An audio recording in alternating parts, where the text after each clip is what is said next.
Yeah,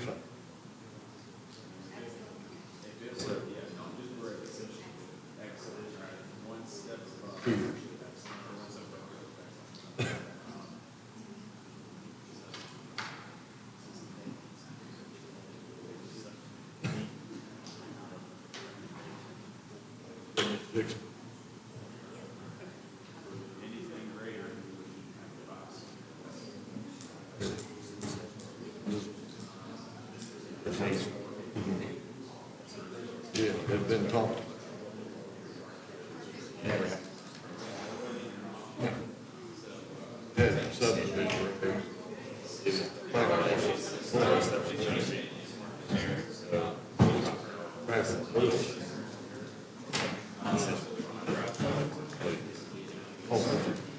You mean who's subdivision?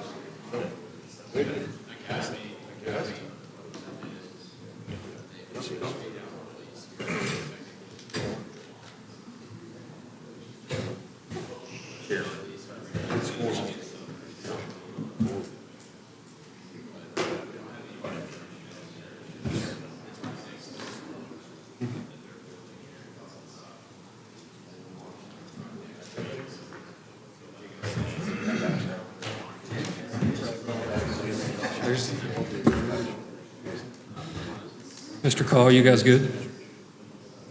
Go. Oh. What's up, bud? Good, how are you? Hey, I was here 2 months. Man, we got a full house tonight. No presents, so that's all right. I'm the ones that are gonna be 30 minutes. Y'all shot it. Man, like, you can think about now. That was Jim's. We live, Dave? Are we live? Okay. All right, just want to make sure. Call to order the March 21st Putnam County Planning Commission. You guys stand for the pledge, please. Allegiance to the flag of the United States of America, and to the republic for which it stands, one nation, under God, indivisible, with liberty and justice for all. Have a roll call, please. Jason Asbury, Here. Heather Davis, Jim Dogpool, Brian Ellis, Jessica Griffin, Dave Palma, Here. Brian Holman, Here. Vic Mays, Here. David Mills, Here. Jacob Pack, Here. Don Pauly, Steve Perry, Here. Travis Willard, Here. Glenn Yeager. You have All right, thank you. All right, staff had sent out the meeting minutes from February's meeting. You guys have a chance to take a look at them. If there's no changes, we'll take a motion to approve. So moved. Have a second? Second. All in favor? Aye. Opposed? I am going to go out of order here a little bit. We do have a new member join us, Mr. Don Pauly. Welcome. If you want to kind of introduce yourself and tell us a little bit about yourself, floor is yours. Well, my name's Don Polly, and I've went around the room and introduced myself to most of you, with the exception of here. And I'm representing the Farm Bureau. I am one of the board directors of the Farm Bureau. I also work for AEP, been there going on 37 years. So I was asked to do this, and I'll do it to the best of my ability. So I appreciate the opportunity. Well, welcome. We look forward to working with you. All right, next part of our agenda is citizens' concerns. That's for any citizens that would have a concern that's not going to be covered on our agenda. All right, seeing none. Moving on, public hearing. This is for text amendment 2023-01, site plan review. We'll open this. Is there any conflict amongst the board? All right, Mr. Call. Good evening. This is our first text amendment discussion for 2023. Mr. Asbury, the chairperson for the Putnam County Ordinance Review Subcommittee and the president of the Putnam County Planning Commission, has petitioned for a text amendment to amend Article 1150, site plan review of the zoning ordinance for the zoned and incorporated areas of Putnam County. Let me preface this discussion by stating that Mr. Asbury, as well as the Ordinance Review Subcommittee, it's their goal in offering up this text amendment to lessen the engineering submission requirements for special permit consideration, as a developer may spend many thousands of dollars on a fully engineered set of development documents only to be refused by a special permit by the BZA. Seeking an amendment that will still provide adequate evidence to the BZA that a special permit request will adhere to the zoning ordinance requirements and or not cause any adverse impact to neighboring properties without requiring a costly, complete set of engineered development documents beforehand. If a special permit is approved by the BZA, fully engineered development drawings can then be reviewed by the Office of Planning and Infrastructure and double-checked by the county engineer to assure zoning ordinance compliance. I think that will help explain the reasoning for the proposed amendment. If you look in your on your iPads, you will see the proposed text amendment. The first, where it says existing ordinance, 1150.03, the application process, that is the current requirements for a special permit before the BZA, the 1 through 18. The proposed text amendment to Article 1150.03, the application process, if you'll look at the highlighted section titled D1, you'll see that the required data for the special permit application, most of that has been scratched for a proposed additions to Article 1150.03. You can see Article number 1, site plan that includes A, boundary lines of parcel, tax map and parcel number of parcel, scale, north arrow, locational dimensions, and so forth. See down through 1, 2, 3, 4.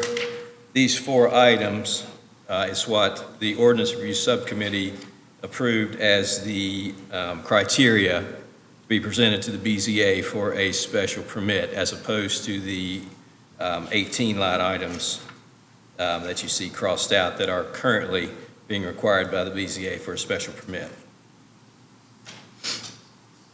On the next page, if you scroll down, you'll see a D-2. It states required data for new commercial development permit applications. This is information that the Ordinance Review Subcommittee has deemed necessary to put forth to the Office of Planning and Infrastructure ahead of commercial, in order to achieve a commercial development permit, as opposed to the previous checklist. And this was emailed to all of you. I hope you've had a chance to review this. Facts that do need to be determined. The proposed amendment will protect and promote the public health, safety, convenience, moral, and general welfare. The governing body, with the advice of the Planning Commission, must find that the amendment is consistent with the adopted comprehensive plan and ordinances. If the amendment is inconsistent, the governing body, with the advice of the Planning Commission, must find that there have been major changes of an economic, physical, or social nature within the area involved, which were not anticipated when the comprehensive plan was adopted. And those changes have substantially altered the basic characteristics of the area. Facts, Mr. Asbury presented the application on February 2nd relative to Article 1150, as we just discussed. Text amendment was approved by the Ordinance Review Subcommittee during the February 2nd, 2023 meeting. It was legally advertised in the Hurricane Breeze on February 23rd and March 2nd, 2023 for this meeting. Glad to entertain any questions or comments.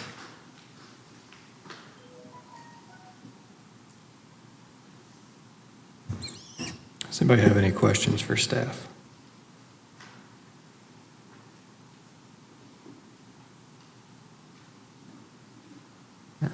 Thanks, David.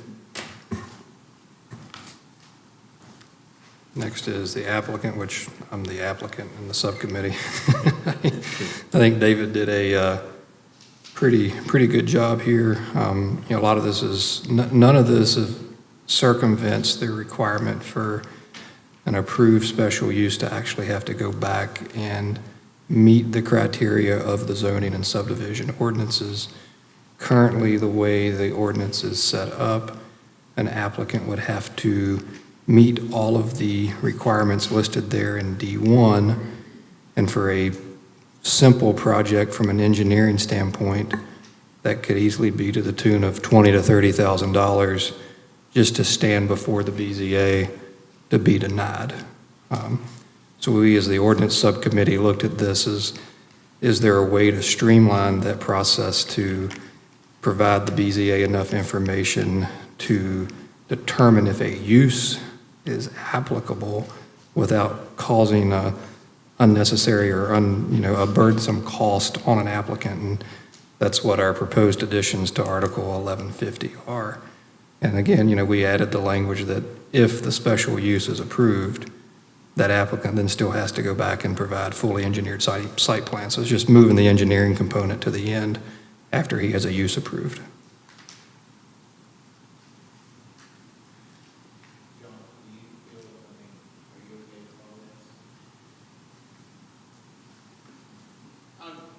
Any place I've been, I think they've had it to where you had to have a full set of documents. I like the idea of pushing the cost potentially back. If I was doing this, if we were opening a business and I had to have a special permit, and I was denied after investing $20,000 or $30,000, it would probably leave a bad taste in my mouth. So I can see the benefits in doing something like that. I don't know the way to go about it. I don't necessarily see a negative side to what you proposed. Is there a better way to do it? Maybe. I'm open to discussion, but Yeah, so are we. I'm not an advocate for addressing that issue, or I'm not opposed to addressing that issue. Right? I think it just adds to the business-friendly environment. You can try to save a business owner some money. And I would say too, I obviously represent the engineering community, and this is, from the engineering community's standpoint, to propose this text amendment is not good, because this is the perfect project for an engineer, that you pay us to do all this engineering, you get denied by the BZA, and then you don't build your project, so you paid me as an engineer, and we have no risk because you don't actually go to construction. So it's, from the engineering community, it's probably frowned upon, but I agree with you that it's obviously more business friendly, and I think it's the more appropriate or right thing to do from an applicant standpoint. And what you do here doesn't necessarily, I don't think, change the mindset of the BZA, right? So the BZA is a standalone body, right? Their decisions are typically final, right? They don't have to answer to the county commission. And so if any one of those members wants to see something, they can always table it and ask, right? So the way it is now, that's not an option. The way it is now is you have to do it, period. And I think too, just for, point of discussion, I kind of felt this was unique in that a special use required all of this to go before the BZA. However, a variance does not. And a variance to me is far more detrimental potentially, and does not require even a site plan. It's a simple application, and you can go stand before the BZA without a site plan, but to just get a special use approved, you have to go through 18 different check boxes, if you will.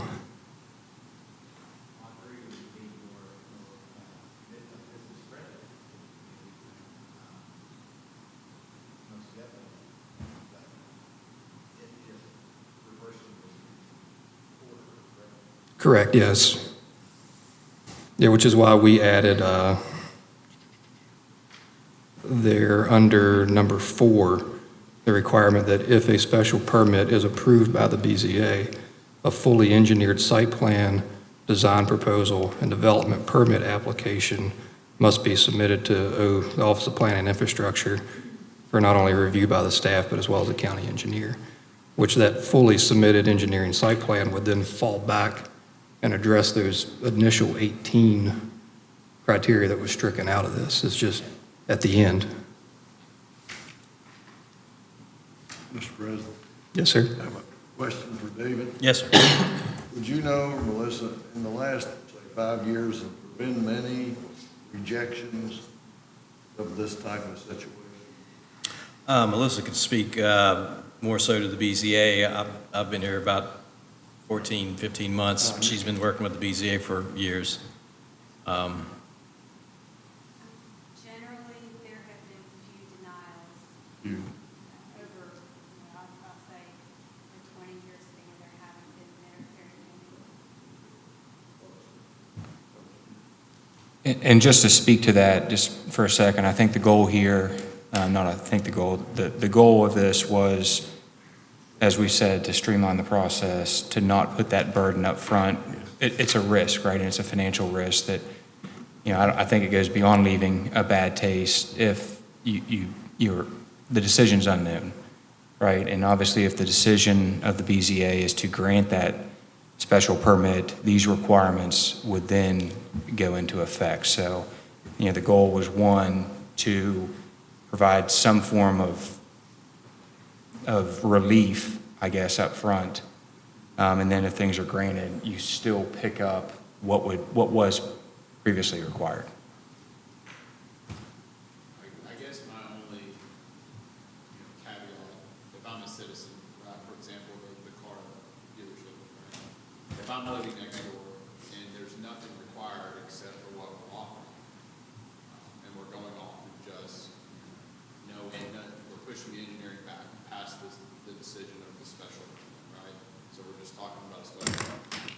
My concern as a neighbor would be that the applicant would submit, Google image, a very beautiful car shop, something super nice, and, show the BZA and say, hey, I want to put in a car dealership, or a car shop, and this is what it's going to look like, super nice, right? And then, based off that Google picture of a super nice car dealership, a special permit is issued, and then they come back now with some contractor grade project for a permit. And I'll pose this question. I don't think our ordinance necessarily addresses any type of material or requirement. Yeah. So I would think that in that I understand what you're saying. In that situation, you still have to meet all of the ordinance requirements. And if there is no architectural, our ordinances don't have architectural standards in it. Yeah. So there's no real material that, you're not going to be able to pull one over so much in that facet, because you're still going to have to meet all of the ordinance requirements through your staff and engineering review. I just think there's something to be said about seeing what's going in before a special permit is issued. Which I don't think, and correct me if I'm wrong if I've missed it, but I don't believe there's anything currently in the language that we strickened out that requires that. I mean, we're still requiring you to show parcel boundary lines, tax map parcel number, location, dimension, labeling of proposed and existing structures, location, dimension, and labeling of parking, location, labeling of proposed and existing driveways. So we're still requiring on that plan for you to at least show existing and proposed structures, existing and proposed parking areas, as well as any other impervious areas, as well as proposed and existing driveway entrances or roads, as well as any access roads. So the requirements are going to stay exactly the same, it's just the timeline's different. The timeline's different, and so the big thing right now, like if you came before a special use permit, the way the ordinance is currently written, you have to do full engineering drawings, which when you're done, you could hand that to a contractor and be ready to build, and included in that stormwater analysis, stormwater design. I mean, and that's just to have your use approved. Right. I think this proposal, dare I say, is just logical to encourage business growth. Yeah, I mean, I know that's a dangerous word. I would say ethically, from the engineering side of things, we wouldn't strike anything out. And, we're not trying to say, hey, you don't ever have to provide drainage analysis. You don't ever have, you don't know, you get this approved with this scaled down site plan requirement. Hey, good job. Now you don't have to do any other additional engineering. You still have to do all the additional engineering and still meet everything that's required in the ordinance. It's just, Helping the business owner minimize risk as they start the project. absolutely, if you had the option to do your business here and have to go through a special use and pay 20 grand and be told no, or go to Cabell County and know your use is there without doing upfront engineering, know where I'd go.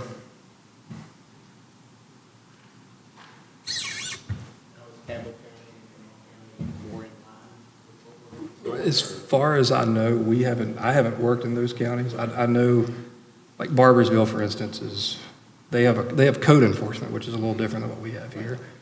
Their ordinances are a little more forgiving, maybe, not as stringent up front with engineering requirements. We can do some additional research for you if you'd like. I'm just thinking about some of the projects that we work on, engineering to such a large extent. Some of the projects that it's actually incorporated into our funding. And we do very many preliminary project funding loans and things of that nature. I would hate to think that a business would go and borrow money to put together stormwater permits, DOH permits, and all of that stuff, and then be denied. I think it would be very difficult to even obtain funding if there was risk to the bank. But if you could present the bank that you've already been approved for that use by performing some engineering that you could afford to do in-house, maybe you could go on for the larger funding. I think that's also a The possibility. banker speaking here, that's what's considered part of the soft cost of the project. Right. And most time, that is going to be completed in advance of coming to the bank with your full project scope, right? And a lot of this information would be included on that. So it would be expected to have been completed and permitted too.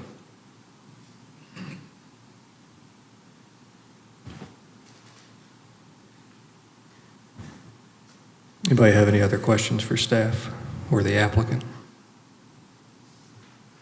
All right, next part here is public comment. If anybody has any public comment, feel free to come forward. All right, let the record reflect no public comment. At that point, I will close the public hearing on this, and we can discuss this amongst the board and work through the worksheet. I just have, one question to bring for the board. It's under section D2, which is page 8, number 6. So we struck through a traffic impact study approved by the West Virginia Division of Highways. And then in parentheses, it says, if required by the planning director and/or planning commission. And just a question for the group, if we keep this in there and it's something that is, it's going to fall back to the director or this committee as making the decision if it's required or not, then I would just wonder if that's something that could, stay in this section. I mean, I don't have an opinion on that one. I mean, I'm fine with that staying in. I think we probably had stricken it out because I don't believe we require under this section to provide your MPDS permit. I believe this number 6 was stricken in the ordinance review subcommittee stage as a result of recent ILP language where we state that it's the applicant's responsibility to obtain all their permits, relative to state agencies, including. So we're being consistent then across both? Is that what? That's, in my opinion, that's the reason why the ordinance review subcommittee struck number 6 to be consistent with the recently admitted ILP language. Well, consistency is important for me too, so I would prefer to stay consistent. Yeah, I would agree.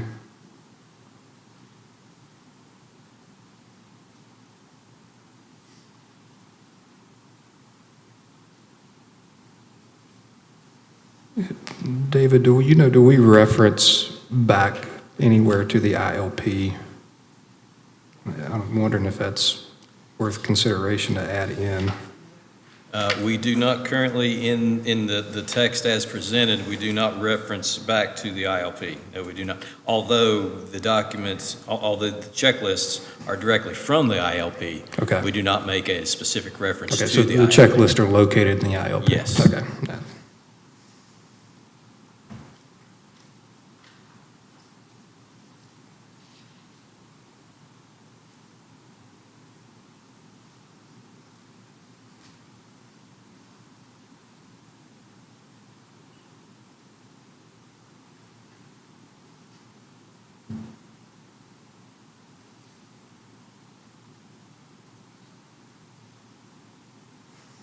All right. If there's no more questions or discussion, we'll go through the worksheet here.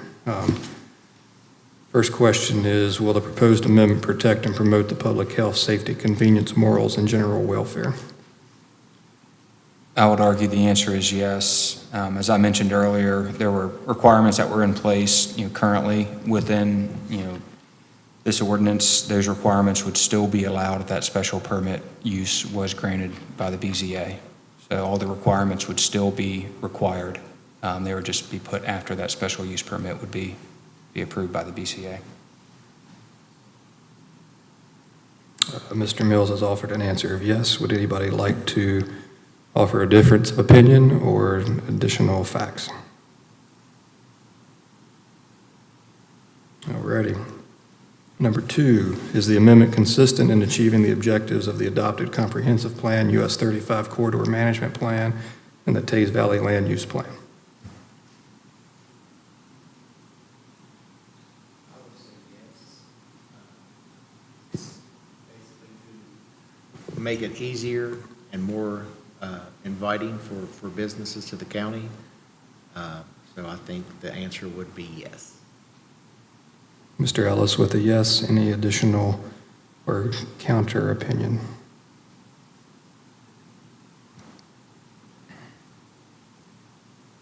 All righty. So we have answered in the affirmative for question 1 and 2. At this point, we would take a motion to approve or deny the text amendment as presented. I'll make a motion to approve text amendment 2023-01 as presented. Have a second? Second. All in favor? Aye. Any opposed? Motion carries. All right, Mr. Call, unfinished business. Yes, we have our 2023 monthly report for February. It should be the next item on your iPads. You'll see development permits for February. We had 20 development permits. We had 3 zoning permits, no zoning issues, and 10 development plat approvals for 2023. And if you have any questions about that, I'd be glad to answer. And if we- I would like to make a comment. Sure. There's been 3 permits in the first 2 months to build houses in Putnam County. And my understanding is that does not count anybody in the city limits of Hurricane or Winfield. It's just the people outside of those 2 areas. But that should disturb everyone. Yeah, that's a little lower than last year.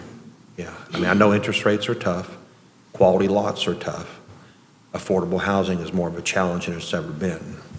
But to see that only 3 people, as far as a stick-built home, and of course manufactured homes, I don't know whether there's, what that category might be, but only 3 people were willing and able to build a new home in this county.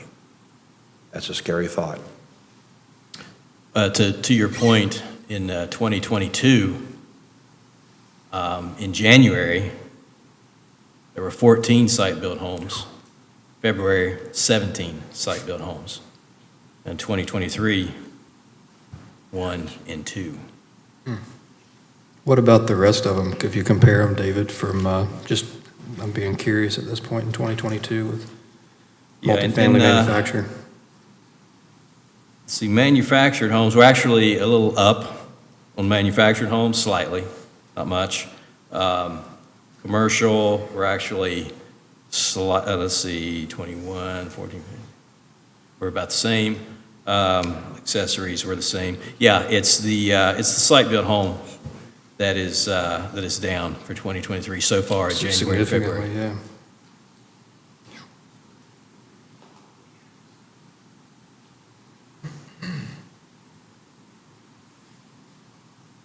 The other categories are all running parallel with 2022, but the site-built homes are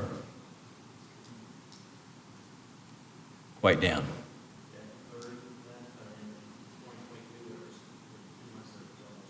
Yes. Actually, 31. Yeah. Site-built. Now, mobile home, manufactured homes, there were 5, and at this point in 2022, there's 7 so far this year, so it's, basically even, but yeah, site-built homes are down. So that's pretty significant. Obviously, we can, point to economic factors as being potentially a driving force behind that. We all know where interest rates have gone. Is there anything else from staff that you guys can share that, with your expertise day to day, that you could pinpoint would be the? No, I mean, we only, have what's coming in the door, Unfortunately, there's not a lot of site built going on right now. Yeah, inventory, obviously, from a, lot perspective is important as well, and I know that's also an issue. The lead times in construction are horrendous. I mean, like a rooftop HVAC unit's 18 months.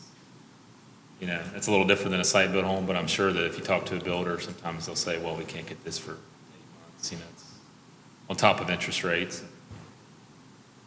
Dave, any market Material knowledge? costs have gone down a little bit. Do you have any market knowledge here locally that? The lack of places to build, even to put a manufactured home on, there just aren't any. And the very few lots that are left in the older subdivisions that were started in the 2005, the lots will cost more just to get it ready for a house than what the lot cost. Interest rates are hurting. Obviously, materials have gone up. And, if anybody had a home 3 years ago, they've made a bundle of money on it in the last 3 years. It's tough. I think Putnam County is, if I always tell people that there's 3 parts of West Virginia. You have the Morgantown, which is kind of Pennsylvania. You have the Eastern Panhandle, which is kind of Maryland. Then you have the rest. And really, I believe Putnam County is the shining star of the whole rest of the whole state of West Virginia. This is where people should be coming to, but you've got to have quality jobs, you have to have quality places for people to live, and you have to have nice communities with nice things to offer people. Restaurants, hotels, entertainment, those are the kind of things where people want to live to, walkability in some cases. So I couldn't be happier about Putnam County, but we need more growth here. And all this Nucor stuff, all these Nucor people who are coming here, they're not going to want to live in Point Pleasant. And I hope they don't want to live in Ohio. They want to commute, and most of them are going to want to live right here in Putnam County where the school systems are solid, and then we have more opportunities for restaurants and more opportunities to do things.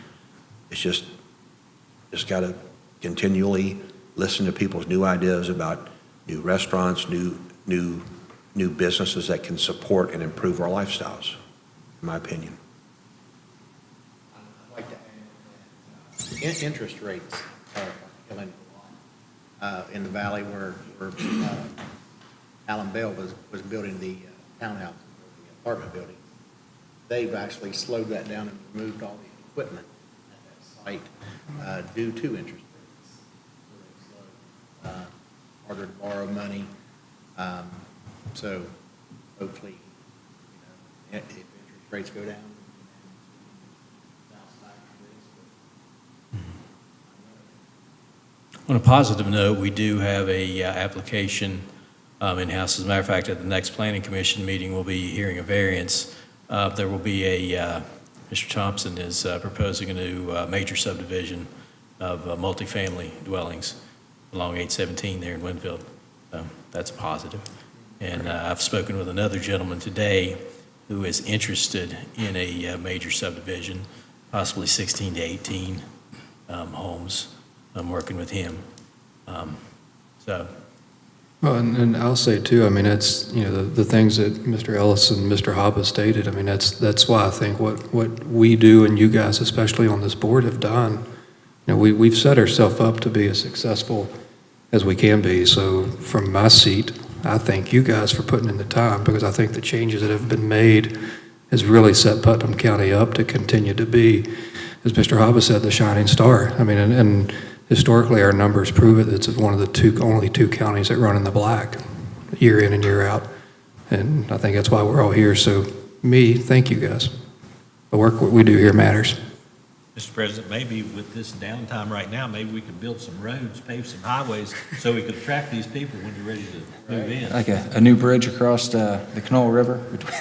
I'll take one if you put one down near Eleanor, so I don't have to come over. I would hate to work at Toyota. You cross the bridge and go into Buffalo? Mm-hmm. I mean, it's, you know, they used to offer those courses for Jeeps, for the, you know, you'd have to go somewhere to drive a Jeep down the road like that. It's so rough. And from the valley over to here, I mean, my goodness. We've got all these billions of dollars in reserve. Why don't we pave some roads? Second that. All right, Mr. Cole, I think next up is maybe the permit status report. yeah, permit status report for February, as you see on the next thing on your iPads there.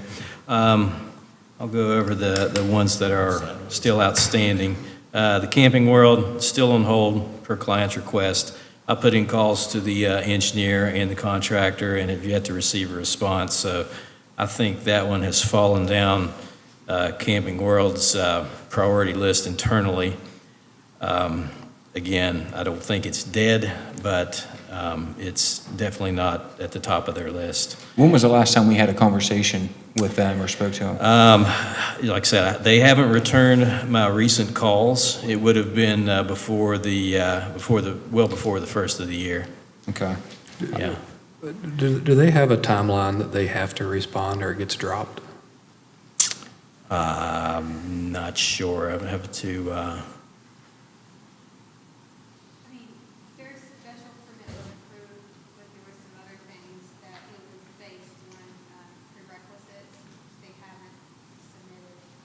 So I think it's probably everybody's on the same page that if they choose to proceed, they just do what the questions are and Sure. everyone moves forward.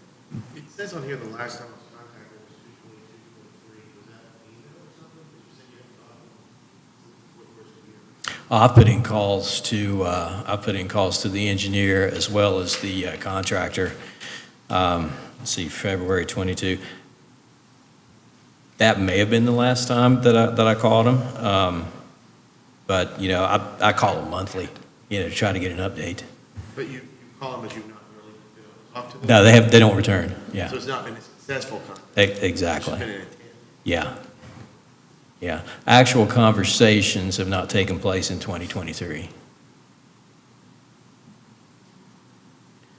I'm just wondering on some of these, you know, this Camping World, for example, if they're, you know, a special permit, but there's other items that could be falling off that would have to be renewed, you know, sending a letter, just reaching out. Number one, we don't want to sound desperate, right? But we want to be inviting hosts to just remind them that there are potentially certain items that if they aren't completed, that certain processes will have to start all over again. That might pique some interest. Yeah. As I recall, our last actual exchange was that, I believe it was with Mr. Aldebott, the general contractor. I believe he told me that internally, within the Camping World corporate structure, that the Putnam County project has fallen down their priority list for whatever reason. And in the RV world in general, it's slowed down from the boom of the pandemic. I'm aware of that, so it's not totally, I'd say, unexpected. On the next one, the Putnam County Rock Branch stream repair. I did actually have a conversation with Ms. Lyons of the WVCA. Let's see, it says here March the 1st. Um, They are incredibly understaffed and struggling. They want to finalize this project with us. It's just a matter of them getting caught up. They owe us some engineering drawings. They have to provide a date for a pre-bid site meeting for interested contractors. She's terribly sorry that it's drug out this long, and we're kind of at their mercy right now. We have all of our permits ready to go. We're waiting on the WVCA for that. Cart Mill, project pending. There's some engineering submittals that need to be accomplished with Randolph.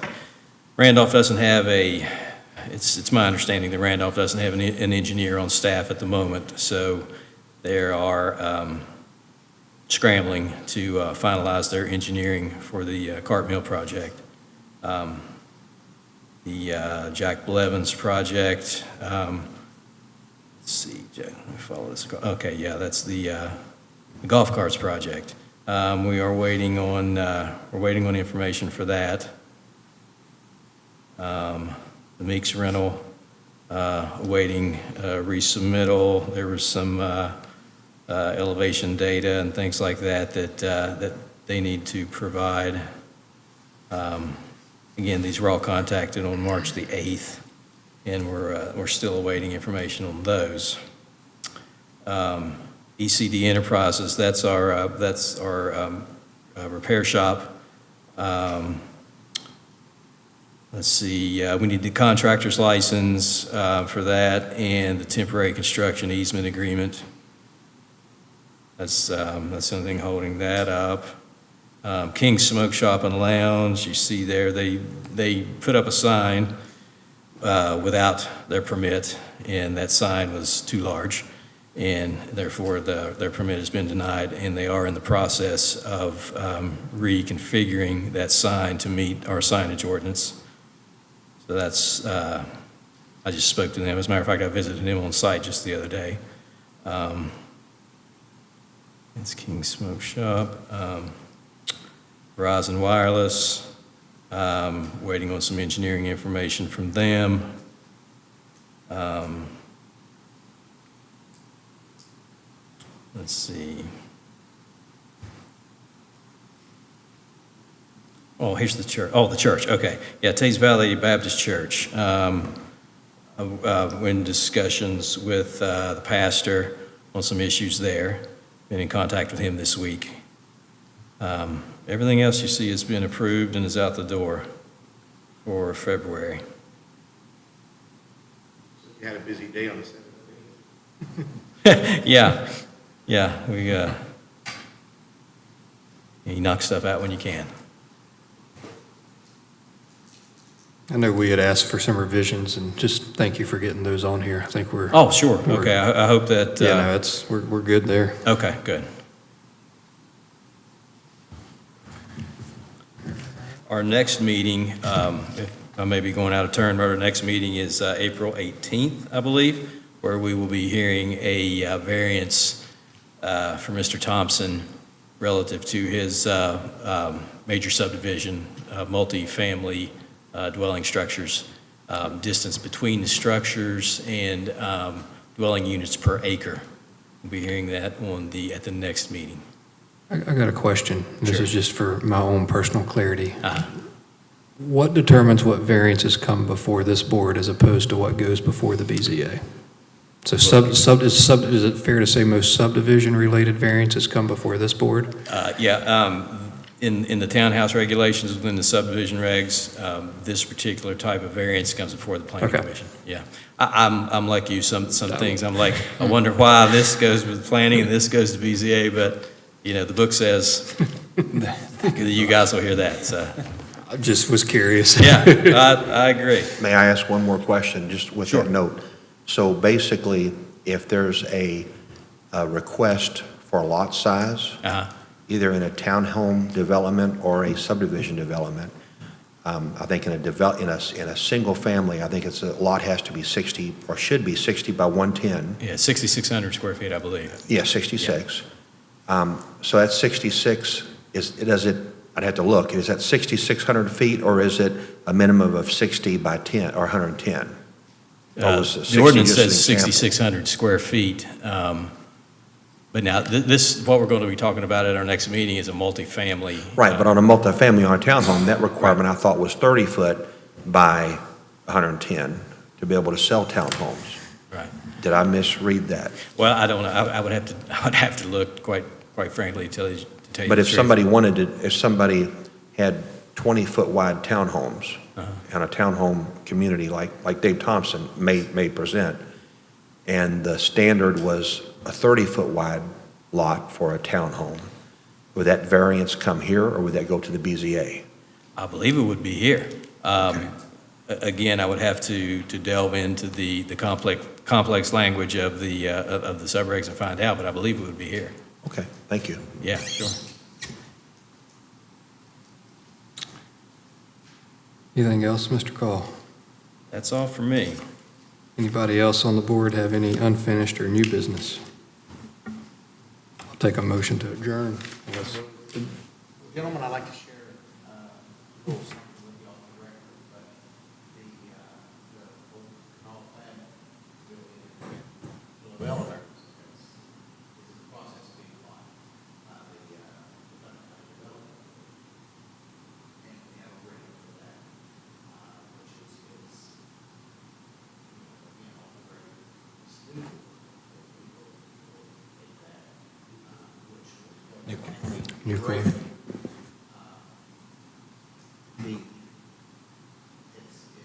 kind of a new ordinance at least for 2 years, which they'll pay for the bulk of the purchase price.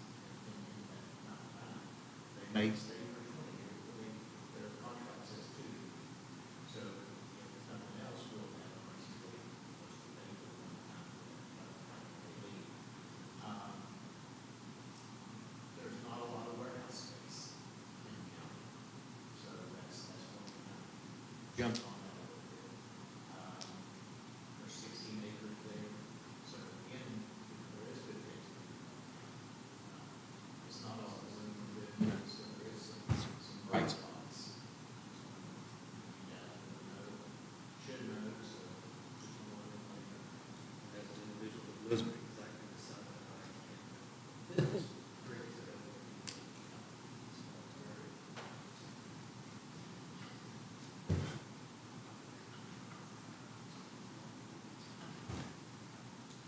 All right, anything else? Now I'll take the motion to adjourn. So moved.